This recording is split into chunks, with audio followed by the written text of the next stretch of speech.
So let me first tell you about something that I'm working on that I think you'll be interested in, and that's healthcare.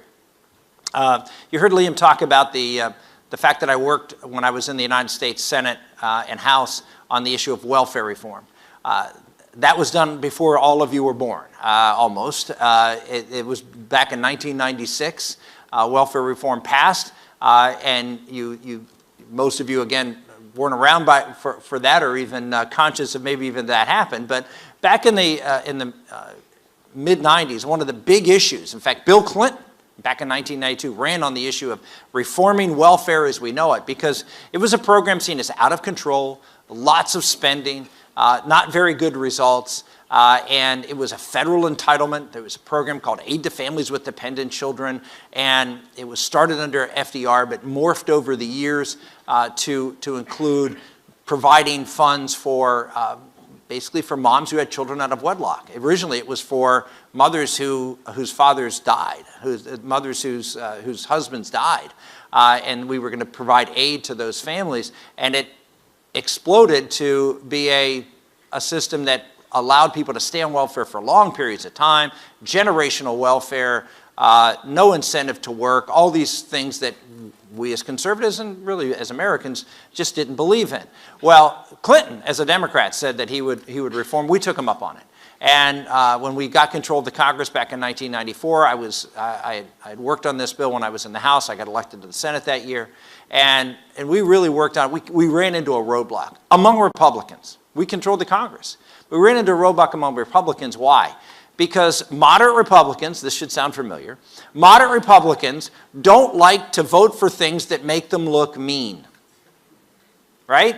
They don't want to be seen as mean, taking anything away from anybody, or at least the press and their Democratic opponents saying that they're being mean to grandma or mean to children or mean to moms or mean to anybody.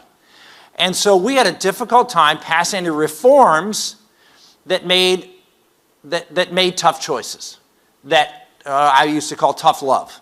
So we tried a different path, and that is, instead of us making decisions in Washington, we went out and started working with Republican governors across the country and said, we will give this problem to you and you can be mean. Well, moderates will vote for other people to be mean. They just won't vote for them to be mean. And so what we did is we put a block grant proposal together. We took all the money, changed the program, got rid of the entitlement. So no longer did you have a federal entitlement as a poor person to federal dollars. And we said, we'll put it in this big block of money. We'll give it to the states. And the states can then run the program based on a couple of rules that we put in place, but gave them pretty broad flexibility to run the program. What happened? Within 3 years, poverty went down to the lowest level that had been measured since it had been measured. Number one. Number two, people went back to work. The welfare rolls in some states. Anybody from Wisconsin? Okay. In Wisconsin, a governor named Tommy Thompson.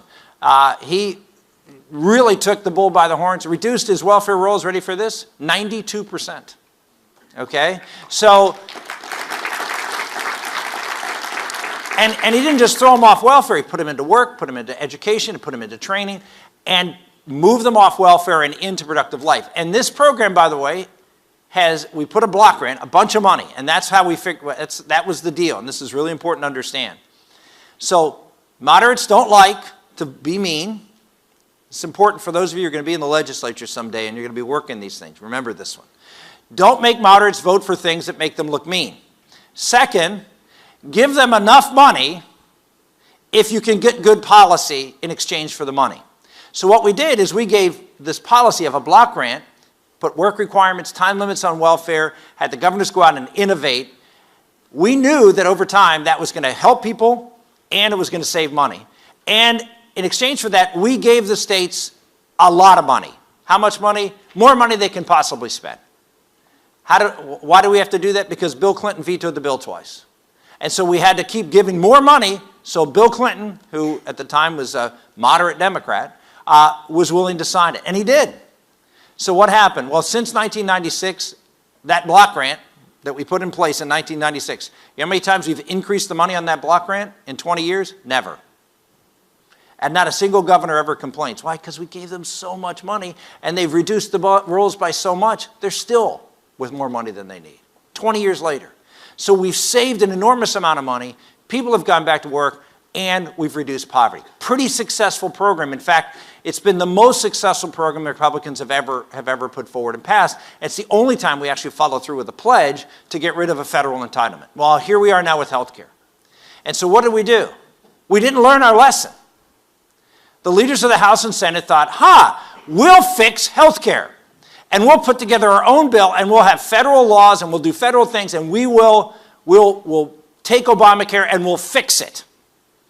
Now, that's why you said we really didn't repeal Obamacare. We sort of just replaced it with something that is still federal control of health care and federal policies. And so what happened? Guess who wouldn't vote for that? Moderates who don't want to look like they're being mean. So moderates walked away, right? And that's what happened in the House. Moderates walked away. And eventually they got something passed, but watered down, and now they got to the Senate, same thing. Moderates wouldn't vote for it. So about 3 or 4 months ago, I on my own, just went to the White House, went to some members of Congress and said, you know, it'd be good if we could remember some lessons from the past as to how to do these things. And look at it as, instead of trying to fix it in Washington, let's give it to the states. So over the past several months, I've been working with governors, and particularly Governor Scott Walker, who's the head of the RGA, another Wisconsin governor, and also folks like Governor Ducey, Governor Bryant from Mississippi, Governor Hutchinson, Governor Scott, and others. And we are working a package with the White House. The White House has engaged the governors now as of a week ago. And we are working very diligently on a Plan B. And here's my prediction. My prediction is within a couple of weeks, we will announce a Plan B, and within a month after that, we will pass it. And we will do something more than what anybody think. We will abolish Obamacare, send that money, take all the money that Obamacare was spending, put it in one big block grant, send it to the states, and said, you design your own insurance markets. You go out there and make a difference. So that is my update and prediction on healthcare, and I'm fairly confident we'll be able to get that done. I know not a lot of confidence here in Washington on healthcare, but I am. Okay, so that's sort of a current affairs update on one of the hot political issues of the day. Let me talk about